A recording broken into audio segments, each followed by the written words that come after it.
जी अस्सलाम वालेकुम। आज हमारा टॉपिक है elastic collision and in elastic collision. इसमें पहले हम डेफिनेशंस करेंगे इलास्टिक कोलिजन की।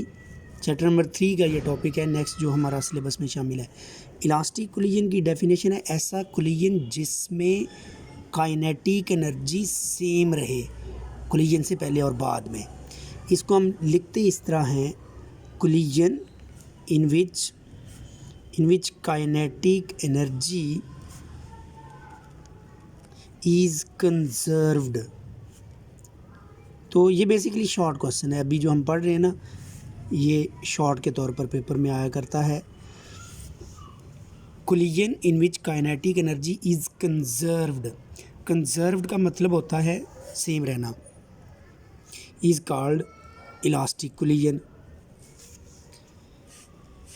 अब इलास्टिक कोलिजन में सिर्फ एक कंडीशन आपने बतानी है कि ऐसा कोलिजन जिसमें काइनेटिक एनर्जी कंजर्व करे, सेम रहे कोलिजन से पहले और बाद में। इसकी मैंने एक छोटी सी एग्जांपल यहाँ पर डिस्कस करनी है, उसके बाद फिर हमने इन इलास्टिक कोलिजन को डिफ़ाइन करना है। इन इलास्टिक कोलिजन, वो जो जगह मैंने छोड़ी है इसमें एक एग्जांपल, लेकिन वो दोनों की कम इकट्ठी दूंगा। इन इलास्टिक की पहले डेफिनेशन कर लेते हैं। जिस तरह के ये इलास्टिक कोलिजन की डेफिनेशन से क्लियर हो चुका है कि इलास्टिक कोलिजन में काइनेटिक एनर्जी कंजर्व्ड है, इन इलास्टिक में कंजर्व नहीं होगी, सेम नहीं रहेगी, ये एक दूसरे का अपोजिट है। तो इसकी डेफिनेशन करेंगे collision in which kinetic energy of system is not conserved is called inelastic collision। दोनों की आपने डेफिनेशंस लिखनी है और बॉल का बिहेवियर बताना है। देखो, अगर एक बॉल यहाँ से ड्रॉप की जाए, इलास्टिक कोलिजन में भी इस बॉल को हमने ड्रॉप करना है। ड्रॉप करना और होता है और नीचे को धक्का लगाना और होता है, पुश करना और होता है। आपने यहाँ से बॉल को ड्रॉप करना है, मतलब छोड़ना है जस्ट। तो ये नीचे जाएगी बॉल ग्राउंड से, ये फ़र्ज़ करो ग्राउंड है, यहाँ पर ग्राउंड से हिट करती है, तो हिट करने के बाद इसने बाउंस बैक होना है। अगर ये वापस अपनी ओरिजिनल हाइट तक चली जाए, इसने ग्राउंड पर कोलिजन किया, कोलिजन करके ये बॉल वापस अपनी ओरिजिनल हाइट तक चली गई है, तो फिर ये इलास्टिक कोलिजन होगा। क्योंकि जब इसने कोलिजन करने से पहले इसकी जितनी भी काइनेटिक एनर्जी थी, कोलिजन के बाद में उतनी काइनेटिक एनर्जी थी, इसलिए ये सेम हाइट तक वापस आ गई है। अगर काइनेटिक एनर्जी कोलिजन के बाद वाली कम होती तो इसने सेम हाइट तक वापस नहीं आना था।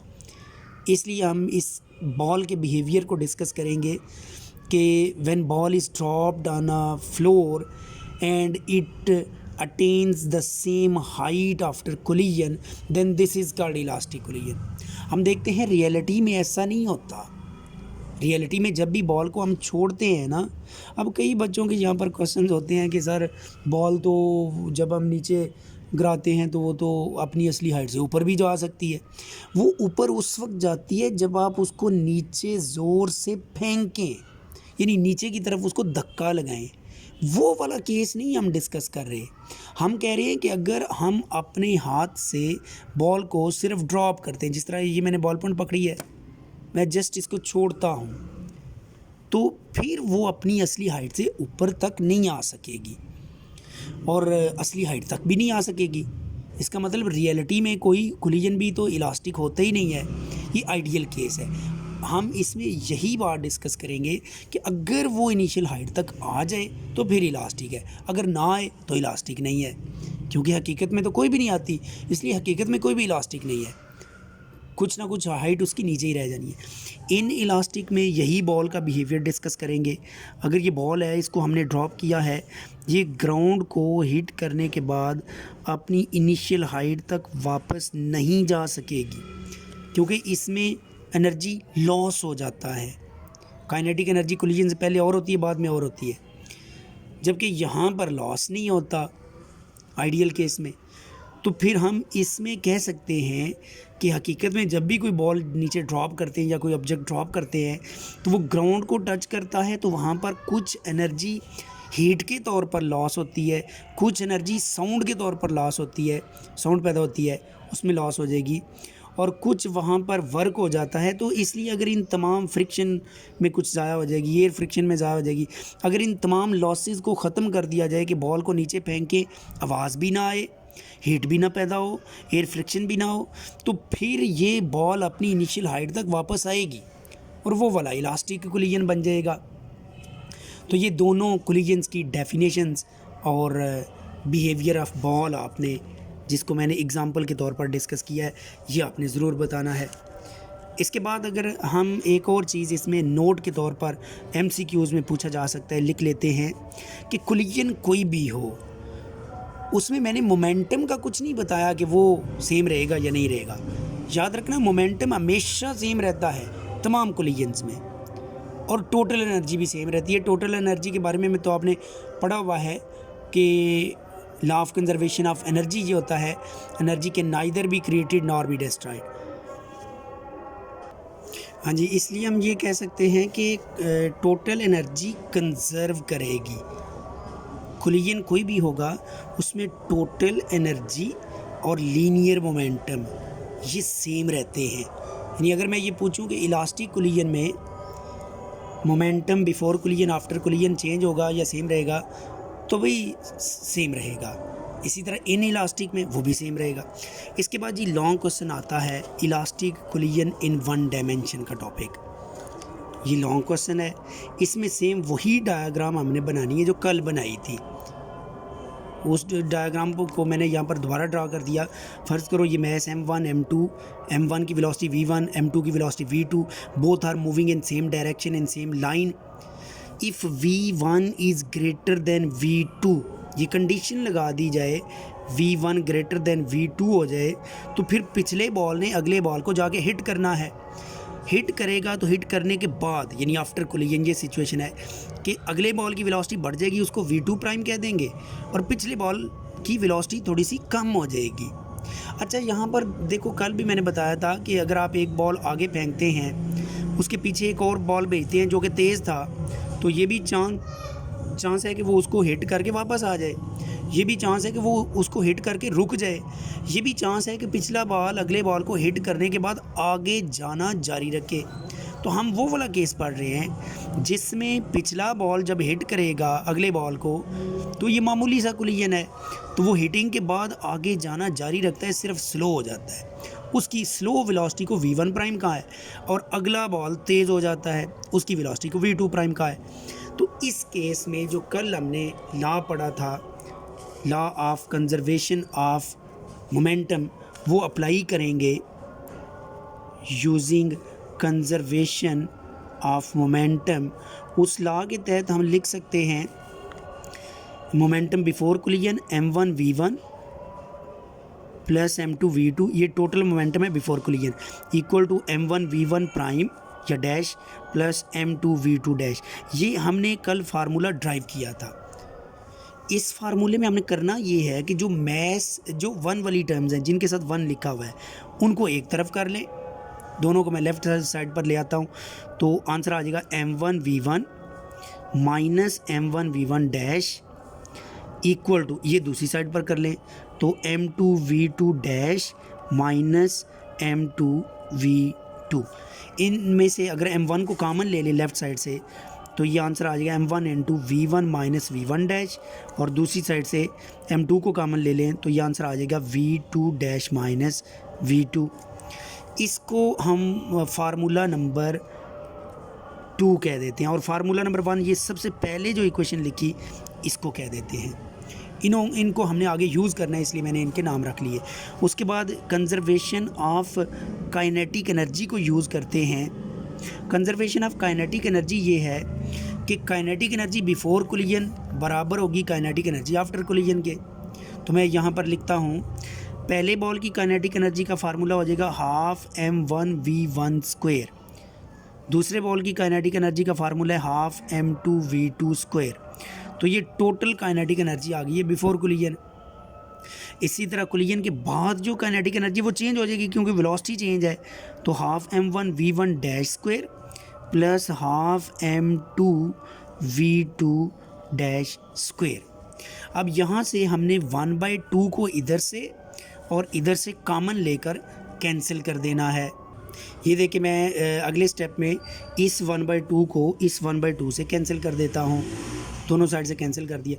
और आगे हमने ये करना है कि दोबारा जो 1 वाली टर्म है उनको एक तरफ कर देंगे और उनमें से उसी तरह m1 को कॉमन ले लेंगे, जबकि 2 वाली टर्म्स को दूसरी तरफ कर देंगे, उनमें से m2 को कॉमन ले लेंगे, जिस तरह हमने पहले काम किया है। जी ये देखिए मैंने ना अगला स्टेप लिख लिया है कि इसमें 1 वाली टर्म्स एक तरफ आ गई हैं, m1 v1 square minus m1 v1 prime square, और दूसरी तरफ 2 वाली टर्म्स हैं। अब जो 1 वाली टर्म्स हैं इनमें से m1 को कॉमन ले लेते हैं, तो m1 into v1 square minus v1 dash square, जबकि दूसरी साइड से m2 को कॉमन ले लेते हैं, तो ये आंसर आ जाएगा v2 dash square minus v2 square. अब यहाँ पर हम एक फार्मूला यूज़ करते हैं जो मैथमेटिक्स में फार्मूला है कि a square minus B square बराबर होता है a plus B into a minus B. ये वाला फार्मूला है, A square minus B square equal to A plus B into A minus B. तो आप फ़र्ज़ कर लो कि ये वाली जो टर्म है ना v1 square minus v1 dash square, ये ए है माइनस बी स्क्वायर लिखा हुआ है। अब देखिए अगले स्टेप में मैंने ऐसा कर लिया है कि ये जो v1 square minus v1 dash square था, इसकी जगह मैंने लिख दिया है v1 plus v1 dash into v1 minus v1 dash, और m1 अपनी जगह पर मौजूद है। सेम हम दूसरी साइड पर भी लिख लेते हैं। ये देखिए मैंने दूसरी साइड पर भी वही लिख लिया है कि ये जो v2 dash square minus v2 square लिखा हुआ था, इसको मैंने v2 dash plus v2 into v2 dash minus v2 लिख लिया, और m2 अपनी जगह पर है। इसको हम कह देते हैं इक्वेशन नंबर 3। अब हमारे पास जो इक्वेशन नंबर 2 और इक्वेशन नंबर 3 है, इनको आपस में डिवाइड कर देते हैं। जी अगले स्टेप में मैंने इनको लिख लिया है डिवाइड करके, equation 3 divided by equation number 2। तो हम देखते हैं ये ऊपर मैंने 3 लिखी है, ये उसकी left hand side right hand side, divided by equation number 2 की लेफ्ट हैंड साइड और राइट हैंड साइड। इसमें m1 से कैंसिल हो जाएगा और ये नेगेटिव टर्म इस नेगेटिव से कैंसिल हो जाएगी, दूसरी तरफ m2 और m2 कैंसिल हो जाएंगे, जबकि नेगेटिव टर्म नेगेटिव से कैंसिल हो जाएगी। बाकी जो आंसर बचेगा वो मैं लिखता हूँ, तो वो ये बचता है v1 plus v1 dash is equal to v2 dash plus v2। ये जो आंसर आया है इसमें से अगर मैं डैश वाली टर्म्स को एक तरफ करता हूँ और दूसरी एक तरफ, तो ये v1 माइनस v2 आ जाएगा, और दूसरी तरफ v2 dash minus v1 dash, ये आंसर बनता है। और इसको हम इस तरह भी लिख सकते हैं, नेगेटिव को अगर कॉमन लें तो v1 dash minus v2 dash, और इधर v1 माइनस v2। तो पता ये चला, ये देखो मैंने ये जो लास्ट स्टेप किया ना, इसमें अगर आप इस माइनस को मल्टीप्लाई करते हो ना इस ब्रैकेट के अंदर, तो ये बन जाएगा माइनस v1 डैश, तो ऊपर देख सकते हो माइनस v1 डैश लिखा हुआ है, और ये माइनस इस माइनस को प्लस कर देगा तो ये प्लस v2 डैश हो जाएगा, जो कि ऊपर प्लस v2 डैश ही लिखा हुआ है। यानी अगर मैं इसको इधर लिखना चाहूँ तो इस तरह लिख सकता हूँ कि जब आप बाहर माइनस लिखते हैं ब्रैकेट के, तो जो नेगेटिव टर्म थी वो पॉजिटिव हो जाएगी, जो पॉजिटिव है वो नेगेटिव हो जाएगी, v2 पॉजिटिव था वो माइनस v2 डैश हो जाएगा, और जो ये नेगेटिव थी ये प्लस v1 डैश। इस तरह आंसर बनेगा। तो इसमें जो नेगेटिव है उसको मैंने फिर बाद में अगले स्टेप में ये लिख लिया है, और जो पॉजिटिव है उसको पहले लिख लिया है। इसमें जो ये वाली चीज़ है ना, ये वाली, इसको अगर हम देखते हैं ये है क्या, ये हमारे पास है v1 और v2। दोबारा देखते हैं, डायग्राम से पता चलता है। देखो हमारे पास ये डायग्राम थी, v1 फ़र्ज़ करो 10 है, फ़र्ज़ करो v1 की वैल्यू 10 है और v2 की वैल्यू 8 है। तो जब 8 वाली आगे जा रही है, 10 वाली पीछे जाके उसको हिट करेगी क्योंकि स्पीड ज़्यादा है। तो जब v1 माइनस v2 करेंगे तो 10 माइनस 8 आंसर 2 आ जाएगा। ये 2 असल में वो वाला आंसर है जो m1 की स्पीड m2 से ग्रेटर है, वो 2 मीटर पर सेकंड है। तो हर सेकंड के बाद ये जो पिछला बॉल है ना, ये अगले बॉल के 2 मीटर क्लोज हो जाएगा, क्योंकि इसने 10 मीटर आगे जाना है 1 सेकंड में और इसने 8 मीटर आगे जाना है। तो ओवरऑल इसने 2 मीटर एक्स्ट्रा डिस्टेंस कवर किया है इसकी निस्बत, तो ये पिछला बॉल 2 मीटर उसके करीब हो जाएगा 1 सेकंड के बाद। तो इसलिए हम ये कह सकते हैं कि ये जो v1 माइनस v2 है इसका नाम हो जाएगा वेलोसिटी ऑफ अप्रोच, एक दूसरे के करीब जाने की वेलोसिटी। और दूसरी तरफ ये जो v1 dash minus v2 dash है इसका नाम बताना चाहिए तो देखें, जब ये हिट कर लेते हैं बॉल एक दूसरे को तो उसके बाद हम देखते हैं एक दूसरे से दूर होना शुरू हो जाएंगे। क्यों? क्योंकि ये तेज़ है और आगे है और ये स्लो है, ये पीछे है, तो अगला बॉल आगे चलता जाएगा, ये डिस्टेंस इनके दरमियान बढ़ता जाएगा। तो ये जो v1 dash minus v2 dash है इसको बोलेंगे वेलोसिटी ऑफ सेपरेशन। तो हमने ये साबित किया है वेलोसिटी ऑफ अप्रोच और वेलोसिटी ऑफ सेपरेशन मैग्नीट्यूड में इक्वल हैं और ये नेगेटिव साइन शो करता है कि डायरेक्शन में ऑपोजिट है। That's end of today's lecture.